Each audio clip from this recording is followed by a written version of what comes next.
Venezuela's Attorney General has announced that criminal Colombian organizations are facilitating the entry of Venezuelan nationals into the country through irregular border crossings. Brazilian President Jair Bolsonaro announced that he has tested positive for COVID-19 after experiencing mild symptoms. The Turkish Coast Guard announced it had intercepted a tanker carrying nearly 300 migrants on their way to Greece, adding that 8 suspected people smugglers had been arrested.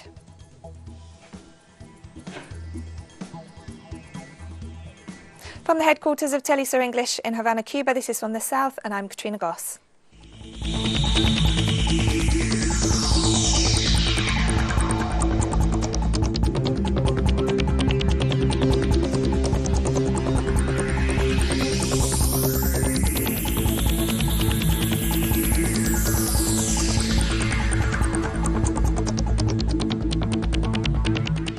Venezuela's Attorney General Tarek William Saab announced that criminal Colombian organizations are facilitating the entry of Venezuelan nationals into the country through irregular border crossings in the state of Táchira in order to evade the health control mechanisms established to prevent the spread of the novel coronavirus.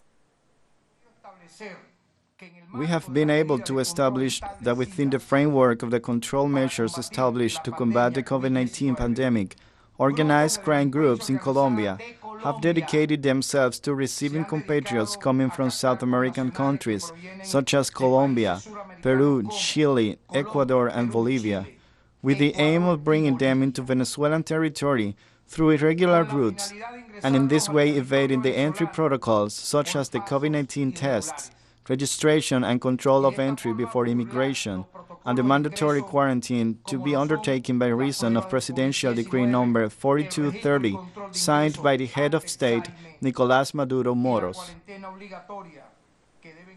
And the Attorney General also explained the mechanisms used by these criminal organizations to bring Venezuelan citizens residing abroad into the country illegally. These gangs attract compatriots in Colombia and then guide them through the trails.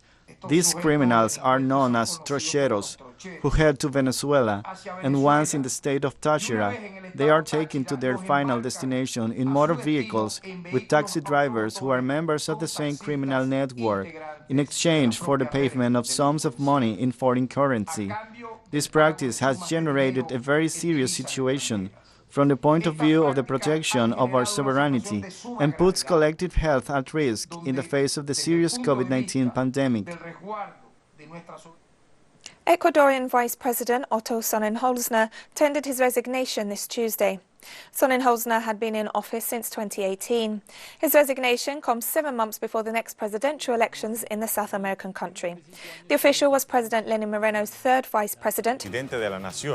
De acuerdo a una legislación brasileña y dependiendo. After serving for 11 months during 2018. The vice president took office after Jorge Glass, who had won the presidential race, alongside Moreno, who was sentenced to 6 years in prison after being found guilty of illicit association in the Odebrecht case. From finding funds to finance important works of drinking water and basic infrastructure in dozens of cities in the country and boosting renewable energy projects, till helping a mother whose human development fund has been taken away, some have tried to undermine those efforts by calling them political campaigns. It is evident that they only move across our country and pretend to listen to people only when they want their votes. That is why they misjudge like that. If they want to call campaign to solving people's problems, do it. For me, it is an honor to work hard and serve with humility. I have always worked out of conviction and based on my principles, not by doing the math and polls for which I do not have the money. The only math I have always done is to add actions to multiply results. The prosecutor's office of Bolivia's de facto government has accused former President Evo Morales of terrorism and ordered his arrest. The Anti-Corruption Fiscal Commission based its decision on an alleged phone call between Morales and the coca growers' leader, Faustino Yucra. In the conversation, the two leaders coordinated peaceful demonstrations against the coup that saw Janine Áñez seize power in the country. Prosecutors appointed by the de facto regime charged the former president with the offences of terrorism and sponsoring terrorism. Meanwhile, the Bolivian people continue to denounce the widespread corruption of the de facto government. Amid soaring COVID-19 cases in the Dominican Republic, most of the country's intensive care units are full or at 80% occupancy of their beds.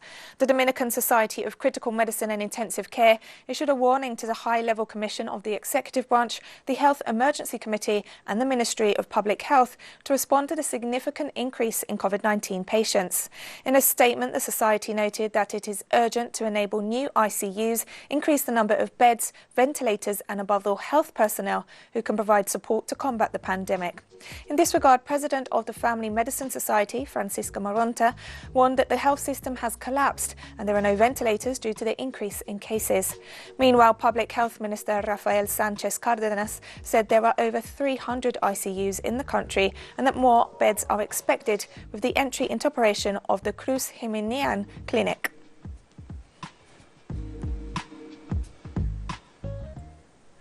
And from July 6th to 10th, the Dominican Republic will host the Latin America and Caribbean Climate Week 2020. The event seeks to strengthen resilience to climate change at the regional level, especially in the island states of the Caribbean. And we're taking a very short break now, so don't go away.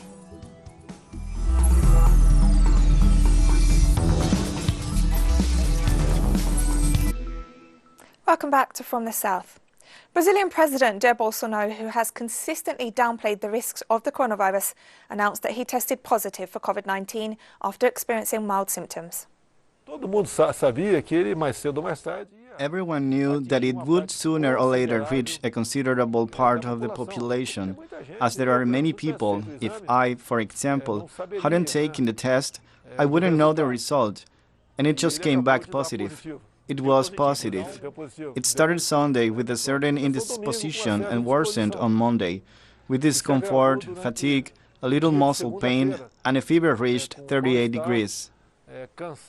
And the news that President Jair Bolsonaro had tested positive for COVID-19 came just a few hours after his office reported that he was in good health. Our correspondent Brian Meir brings us more details on the situation there.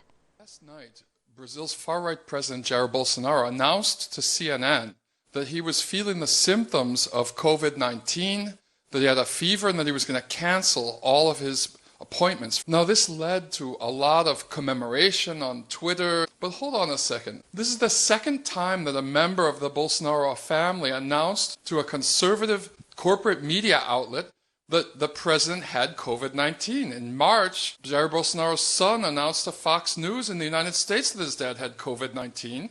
At that point, they let the story viralize through the media around the world. After all, Bolsonaro is one of the biggest COVID-19 deniers in the world. What happened in March is that after all of the media circulated stories saying that Bolsonaro had COVID-19, he announced that it was a lie, that he was fine. And it discredited a lot of media outlets. And so now, today at noon, Jair Bolsonaro came out on TV and he announced that he has tested positive for the virus, but that he's been taking chloroquine and the fever's already gone and that he feels fine. So let's remember here that Jair Bolsonaro, along with Donald Trump, is the world's leading proponent of pseudoscientific stories about chloroquine curing COVID-19. After the FDA banned hydrochloroquine for COVID-19 treatment in the United States, Trump sent 2 million doses of it to Brazil. Jair Bolsonaro himself is under investigation for procurement violations of the Brazilian army in the acquisition of 1,200,000 doses of chloroquine produced in Brazil. Now, this announcement that Bolsonaro has COVID-19, that he's taken chloroquine and that he feels great is coinciding with the reopening of bars in Brazil's largest and most economically important city of São Paulo. Even if he has the virus, the chances are less than 1% that he's going to die from it. So he can say that chloroquine cured it no matter what. And we continue in Brazil, where the Public Ministry requested this Monday that Environment Minister Ricardo Salles be removed from the post for violating his duty to protect the environment. According to the accusations, the minister advised President Jair Bolsonaro to take advantage of COVID-19 to bypass and change regulations on heritage, agriculture and the environment. The Brazilian Public Prosecutor's Office filed a lawsuit against Salles for disregarding the policies of his ministry to favour foreign interests. According to the 12 prosecutors who signed the lawsuit, Salles took part in a series of actions and initiatives characterised as intentional with the purpose of weakening state protection of the environment. During a press conference, the Director General of the World Health Organization stressed that the novel coronavirus pandemic shows no sign of slowing down. It took 12 weeks for the world to reach 400,000 cases of COVID. Over the weekend, there were more than 400,000 cases across the globe. There have now been 11.4 million cases of COVID-19 and more than 535,000 lives have been lost. The outbreak is accelerating, and we have clearly not reached the peak of the pandemic. And this Tuesday, a senior administration official confirmed that the White House has officially withdrawn the United States from the World Health Organization. The US withdrawal is effective as of Monday and has been submitted to the United Nations Secretary General. Trump initially announced his intention to withdraw from the WHO in May and has consistently accused the organization of aiding China in covering up the origins of the novel coronavirus. Senator Robert Menendez, ranking member of the Senate Foreign Relations Committee, tweeted that Trump's response to the COVID-19 pandemic has been chaotic and incoherent, and withdrawing from the WHO amidst the pandemic is just another example. The senator further stated that this decision will not protect US lives or interests. Because they have failed to make the... And the director of the US National Institute of Allergy and Infectious Diseases, Anthony Fauci, has warned of the increasing number of COVID-19 cases in the country. Fauci issued the warning during an interview with local media on Monday after the spike in infections across the United States. The US has recently reported over 50,000 new cases per day. The doctor blamed the situation on the reopening of commercial activities in different states, a measure that was promoted by President Donald Trump. Fauci described the reopening as premature. According to official figures, the US has seen more than 3 million coronavirus cases, while the death toll has surpassed 133,000. US Deputy Secretary of State Stephen Biegun has started a 3-day visit to South Korea amid increasing tensions in the peninsula. The visit is to be focused on analysing the current situation on the Korean peninsula, marked by tensions with North Korea. Biegun is scheduled to meet with South Korean nuclear negotiator Lee Do-hoon and South Korean Foreign Minister Kang Kyung-hwa. According to local media, the Deputy Secretary of State, who also holds the post of US Special Representative for North Korea, landed at the Osan Air Base south of Seoul this Tuesday. And on Tuesday, a hospital in Rome successfully separated 2-year-old twins joined above the nape of their necks after 3 risky operations.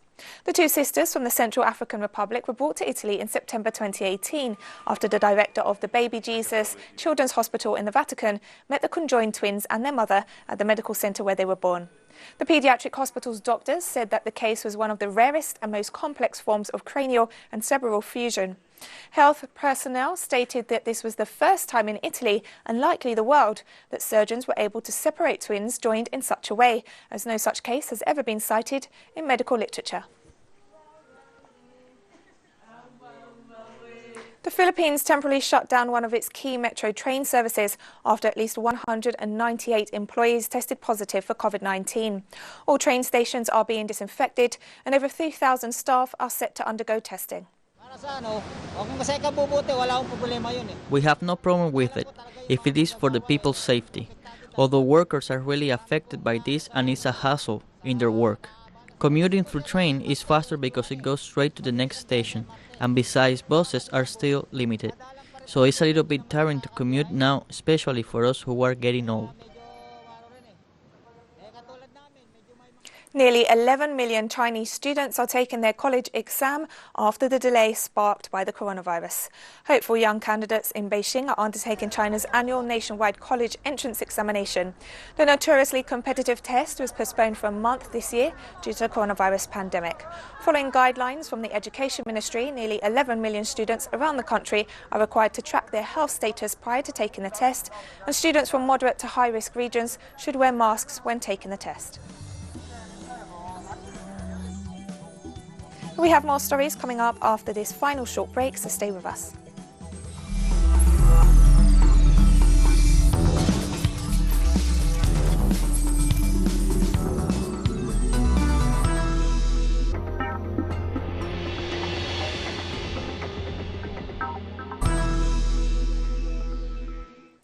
Welcome back to From the South. The Turkish Coast Guard announced it had intercepted a tanker carrying nearly 300 migrants on their way to Greece, adding that 8 suspected people smugglers had been arrested. During the operation, which took place Monday evening in the western region of Izmir, 276 migrants and 8 men suspected of organising the trip were arrested, according to a Coast Guard statement. The migrants, including 59 children and 46 women, came from Afghanistan, Syria, Bangladesh and Iran.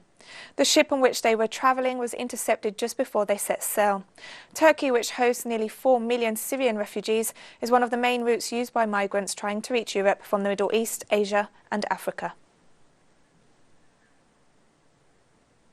And almost 200 migrants rescued by a humanitarian rescue ship in the Mediterranean Sea were allowed to disembark in Sicily after 9 days stuck at sea. After being rescued in 4 separate operations on June 25th and 30th, the migrants aboard the ship became increasingly agitated, according to SOS Méditerranée, the NGO that runs the Ocean Viking rescue ship. However, approval to dock did not come until Sunday, after the NGO declared a state of emergency on board, adding it could no longer guarantee the safety of the migrants or the crew. The migrants will now have to wait out a 2-week quarantine period before being moved.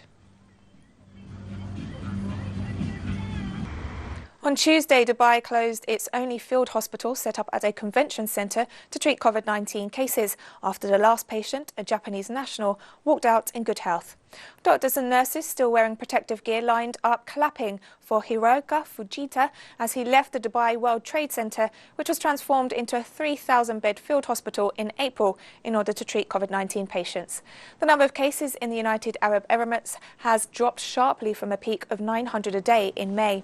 The Gulf state has so far reported over 50,000 cases and about 300 deaths. Today, on the July 7th, we witnessed the discharge of the last COVID-19 patient from the Dubai Field Hospital. So now we will close the field hospital, which has continued with us since the 14th of April in treating COVID-19 patients with a clinical capacity of 3,000 beds and a capacity of 1,800 beds for intensive care. But thanks God, we did not use all of these beds. We only used 1,290 beds. Thanks to the efforts of the government and the efforts of the medical staff behind me, we have been able to put the pandemic under control. I ask everyone to take a more safer way and keep your health. Iran has recorded its highest number of COVID-19 fatalities within a 24-hour period, according to the Health Ministry on Tuesday. The 200 deaths reported on Tuesday exceed the previous record from Sunday, when the ministry registered 163 fatalities in a day. The number of new daily cases and deaths has increased sharply in the past week, following the gradual lifting of restrictions that began in mid-April. President Hassan Rouhani announced new measures on Saturday to try to curb the renewed spread of the virus.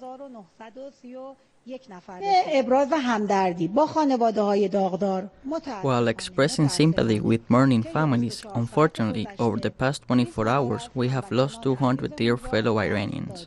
With that number included, the death toll has reached 11,931.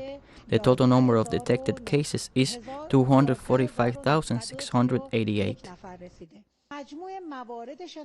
The Central African Republic is struggling with the impact of the coronavirus on its economy. The country now has more than 4,000 confirmed COVID-19 cases and has seen 52 deaths, according to recent figures compiled by Johns Hopkins University. Meanwhile, locals in the capital, Bangui, are complaining about a hike in food prices. Much of the landlocked nation's basic supplies come by road from neighbouring states, but lawlessness in the countryside has long been a problem, with armed groups frequently attacking transporters. Customs officials say they have seen a sharp drop in arrivals of truck convoys, partly due to COVID-19 testing causing delays at borders.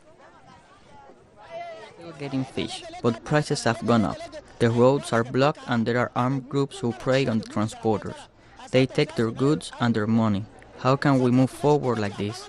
Our government isn't even looking out for us. We are all going to die. South Africa's confirmed COVID-19 cases have breached the 200,000 mark. 2/3 of the reported cases are located in the province of Gauteng, which is quickly becoming the new epicenter of the country's outbreak, as well as the province of Western Cape. Authorities have warned of a surge in cases over the past few weeks, with some senior officials indicating that stronger lockdown restrictions could be imposed. The Western Cape province remains the nationwide hotspot, comprising 34.5% of the national tally of cases, according to the health minister. The United Nations has warned that at least 3.5 million people are projected to fall into crisis or emergency food insecurity in Somalia between June and September. The UN Office for the Coordination of Humanitarian Affairs said around 1 million more children are projected to be malnourished. In its latest humanitarian report, the agency stated that over 2.6 million people will remain displaced and nearly 1 million schoolchildren out of class due to the COVID-19 related closure of schools. The UN agency said that since March 16th, the COVID-19 tally surged to nearly 3,000 in Somalia, aggravating pre-existing vulnerabilities, disrupting socio-economic gains and affecting livelihoods. Now we've come to the end of this news brief, but you can find these and many other stories on our website at telesurenglish.net. You can also join us on social media, Facebook, Twitter and Instagram. For Telesur English, I'm Katrina Goss, and thank you for watching.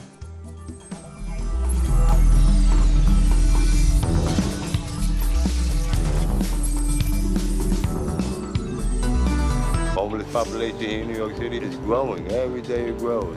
After